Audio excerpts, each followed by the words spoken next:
merci pour tous ceux qui m'ont souhaité les condoléances pendant le décès de ma grande sœur. Merci beaucoup. J'ai été très touchée par vos nombreux messages et c'est ce qui fait que j'ai été absente pour ce qui est de ma chaîne et puis ma page Facebook. Donc, je voulais vous dire merci. Merci beaucoup pour tous les messages affectueux que vous m'avez envoyés, des messages amicaux, des messages amicaux, je ne sais plus comment on dit, mais merci beaucoup. Vraiment, j'ai été très touchée, très touchée. Vous allez constater que j'ai encore du mal à me reprendre. Je ne me suis pas maquillée, je ne suis pas maquillée. Je fais rien en ce moment, donc j'ai été beaucoup affectée par ce décès. Et le plus difficile, c'est de ne pas être sur place, c'est de ne pas pouvoir accompagner la personne jusqu'à sa dernière demeure. Donc c'est vraiment ça le plus difficile. Et de parler avec des gens juste par téléphone et souvent tu n'arrives même pas à joindre tout le monde. C'est vraiment ça le plus dur. Mais merci beaucoup. Merci vraiment pour toutes ces marques d'attention que vous avez eues vis-à-vis de moi, vis-à-vis du décès de ma soeur. Merci, vraiment, je tenais à vous le dire, à vous dire merci. Comme je le disais, je tenais vraiment à vous dire merci pour ces attentions, pour ces messages affectueux, pour ces messages remontants. C'est vraiment difficile, c'est vraiment des épreuves qui sont difficiles à surmonter. Mais merci vraiment pour toutes ces choses. Donc aujourd'hui, nous allons continuer avec les contes gabonais. Les contes gabonais, le 3, ouais, 13e conte gabonais. Donc je vais prendre mon livre pour commencer une lecture. Et là, nous allons continuer avec un conte Badoum. D'abord, je vais vous lire. Bon, je vais vous lire en bref. C'est quoi les Badoumans? C'est qui, pas c'est quoi quand même. Hein? C'est qui les Badoumans? Donc les Badoumans, dont le nom dérive de l'arbre Modouman. C'est Silicodicus gabonensis, ça c'est le nom scientifique. Donc habite la rive gauche de l'Ogooué, en amont et en aval de l'Astroville, entre les chutes d'Umi et Bunji, pour ceux qui connaissent. Ils ne sont plus très nombreux et sont fortement métissés d'autres tribus. Donc, ça veut dire que maintenant, on ne retrouve plus trop des Badoumans autochtones. Maintenant, ils sont métissés, ils se sont mis avec d'autres tribus et tout ça, ceux qui ont fait des enfants avec d'autres personnes et tout. Donc, c'est ça. Ils seraient venus de la Songa vers Livindo, sous la pression des Bakélé et des Bakwélé. Ça veut dire qu'ils sont quittés là peut-être à cause des guerres. Voilà. N'y trouvant pas de palmiers à huile, ils quittèrent ce pays et arrivèrent à l'Ogooué, qu'ils traversèrent et pénétrèrent ensuite jusqu'à Mwanda, dans le district de Francéville. De là, ils retrouvèrent plus tard sur l'Ogooué où ils se trouvent encore. Donc, le Douman est la langue la plus harmonieuse du Haut-Ogooué. C'est la langue de la rivière. Elle est parlée par toutes les populations riveraines de Boué à Francéville. Les Badoumans sont proches parents des Bawanji, des Batsanji, des Banzabi et des Bavili. Voilà. Donc, de Sindara, Basse-Ngounié, l'Adolé et l'Akwika, Moyen-Ogooué. Ils ont fourni très longtemps de nombreuses équipes de piroguiers aux explorateurs. Vous voyez qu'ils ont participé aussi à la traite, hein. Aux explorateurs, aux fonctionnaires, aux commerçants et missionnaires du haut fleuve. Excellents pagailleurs.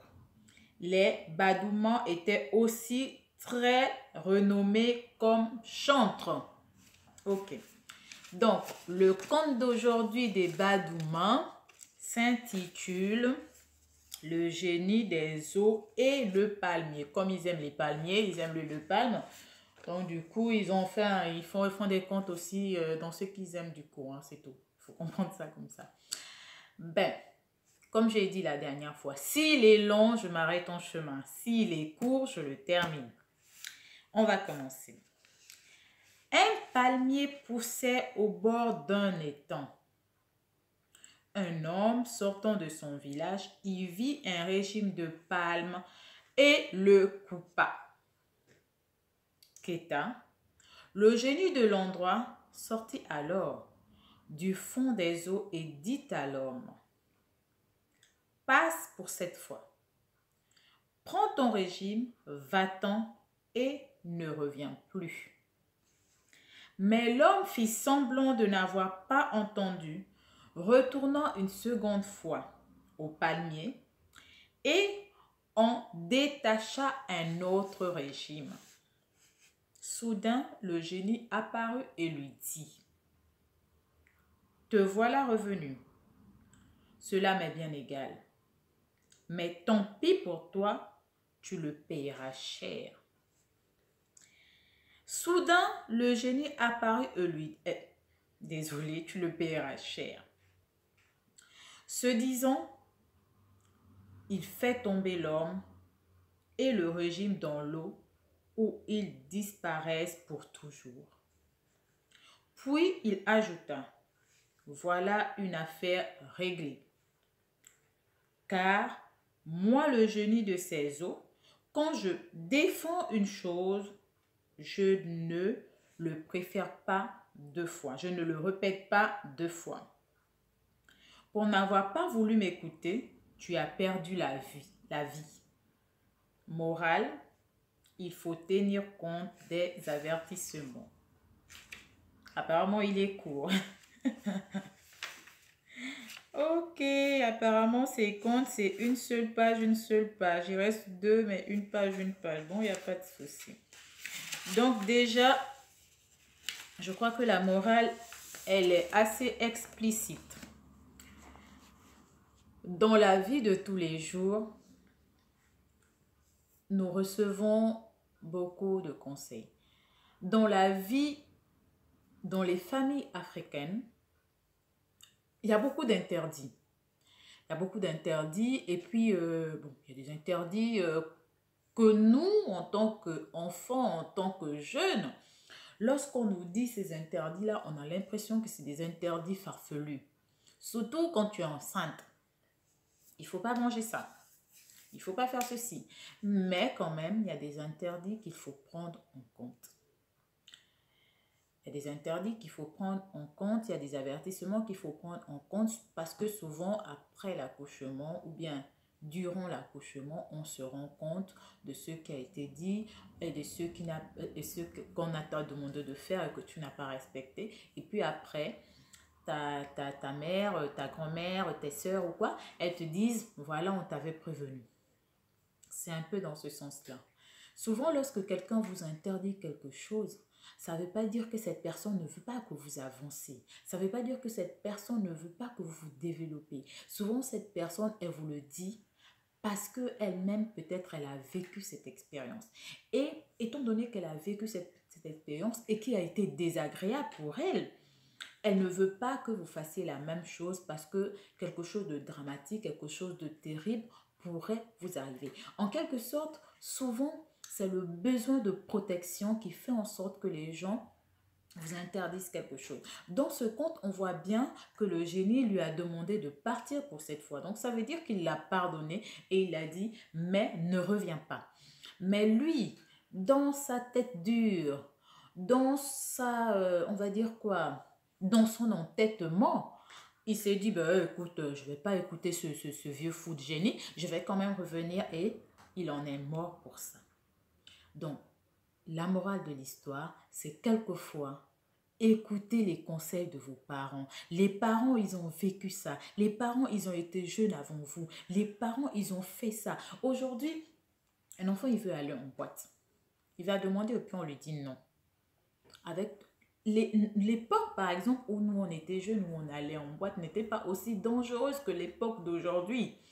Aujourd'hui, lorsqu'un parent ne veut même pas que tu sortes, il imagine tout ce qui peut t'arriver. C'est vrai que deux fois, on se dit, ah non, mais rien, mais il faut qu'on sache que ça n'arrive pas qu'aux autres. Ce qui est arrivé à X peut t'arriver. Donc, quand on te donne un conseil, prends le temps. Prends le temps de l'écouter et prends le temps de mettre en œuvre de mettre en action ce conseil. Pour le peu qu'on t'ait dit de ne pas faire quelque chose, essaie de ne pas le faire. Ne fais pas pour défier X. Ne te dis pas que non, ton temps est révolu. Non. Les mêmes choses arrivent toujours. Et rien n'est révolu. Ça peut arriver 2 fois plus qu'avant. C'est important d'écouter les conseils de nos parents. Donc, la morale de l'histoire, c'est que lorsque ton père, ta mère, tes parents te parlent, te donnent des conseils, il faut les écouter et les appliquer. C'est important. S'il te le dit, c'est par rapport à une expérience qu'il a vécue, c'est par rapport à ce que lui, il sait de plus de la vie. On a toujours l'impression qu'une fois adulte ou bien une fois adolescent, c'est nous qui connaissons toute la vie. Non. Ces parents-là, ces personnes adultes-là, ils connaissent mieux la vie que nous. Ils ont plus d'expérience que nous. Donc, nous devons écouter leurs conseils et les mettre en pratique. Merci à tous. Abonnez-vous.